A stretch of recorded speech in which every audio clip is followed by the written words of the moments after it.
اور اسم کبیر، یہاں تنوین کے بعد حروف اخفا کے 15 حروف میں سے کاف ہے، اس لیے اخفاء حقیقی ہوگا، اور کبیر و منافع، اور دو پیش کی تنوین کے بعد حروف یومن کے 4 حروف میں سے واو آ رہا ہے، اس لیے ادغام مع الغنہ ہوگا، اس کو ادغام ناقص میں۔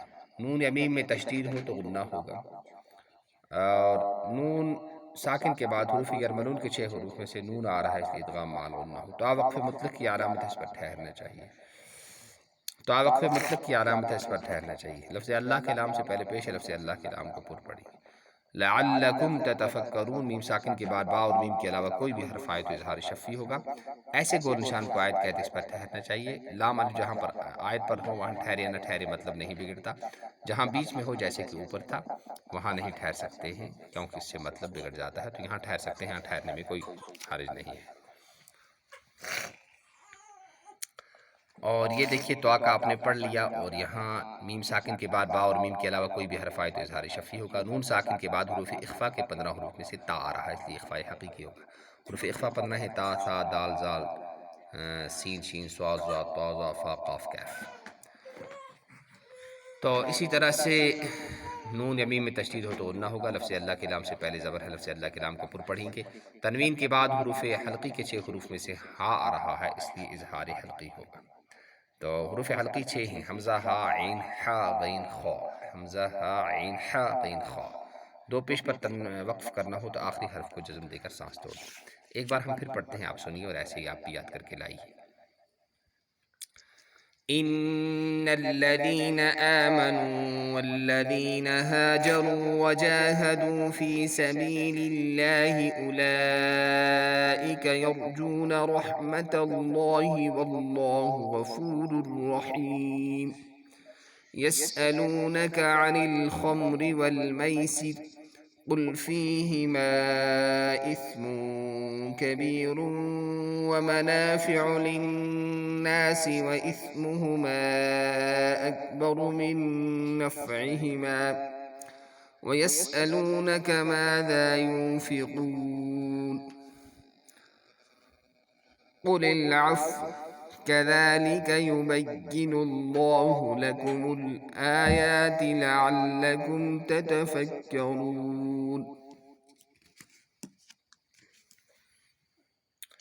في الدنيا والآخرة ويسألونك عن اليتامى قل إصلاح لهم خير وإن تخالطوهم فإخوانكم والله يعلم المفسد من المصلح ولو شاء الله لأعنتكم إن الله عزيز حكيم صدق اللہ العلی العظیم۔ بار بار پڑھیے اور اچھی طرح سے اس کو پڑھنے کے بعد آپ بھی ایک ویڈیو بنا کے ہمیں ہمارے واٹس ایپ نمبر پر سینڈ کیجیے، اور ہمارے اس چینل کے ساتھ جڑیے اور لوگوں کو جوڑیے، سبسکرائب کیجیے اور قرآن کو سیکھیے، سکھائیے، اس پر عمل کیجیے۔ اللہ ہم سب کو قبول فرمائے۔ صدق اللہ العظیم۔ سبحان اللہ بحمدہ، سبحانک اللہم وبحمدک، ونشهد أن لا إله إلا أنت ونستغفرك ونتوب إليك سبحان ربك رب العزة عما يصفون وسلام على المرسلين والحمد لله رب العالمين۔